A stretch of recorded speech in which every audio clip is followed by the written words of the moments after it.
શ્રી રાધનપુર તીર્થની ગેલા શેઠની શેરીમાં આવેલું બાળ બ્રહ્મચારી 22મા તીર્થપતિ શ્રી નેમિનાથ પ્રભુનું આ જિનાલય અંદાજિત 480 વર્ષ પ્રાચીન છે.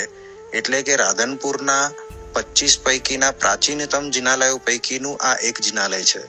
મૂળ નાયક શ્રી નેમિનાથ પ્રભુનું મનોહર જિનબિંબ સંપ્રતિ મહારાજાના સમયનું એટલે કે આજથી લગભગ 2000 થી પણ અધિક વર્ષ પ્રાચીન લાગી રહ્યું છે. કહેવાય છે કે રાધનપુરનું આ સૌ પ્રથમ 52 જિનાલય શંખેશ્વરજી મહાતીર્થના હાલમાં વિદ્યમાન જિનાલયનું પ્રેરણા સ્ત્રોત બન્યું હતું. કારણ કે એ સમયમાં શ્રી શંખેશ્વરજી તીર્થનો વહીવટ રાધનપુરના જ શ્રેષ્ઠીવર્યો દ્વારા સંભાળાતો હતો. આ જિનાલયમાં સમ્રાટ અકબર પ્રતિબોધક જગતગુરુ શ્રી હીર સુરેશ્વરજી મહારાજાની ગુરુમૂર્તિ પણ 400 વર્ષ કરતા પણ અધિક સમય પૂર્વે પ્રતિષ્ઠિત થયેલ છે. આવી ગુરુમૂર્તિ સમગ્ર ભારતભરમાં માત્ર 3 સ્થળે જ જોવા મળે છે.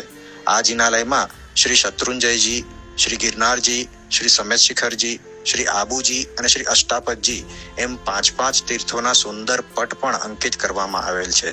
પ્રાચીનતા અને પવિત્રતાની ધરોહર સમા આ વિશાળતમ જિનાલયને જુહારવા એકવાર અવશ્ય પધારજો રાધનપુર તીર્થમાં.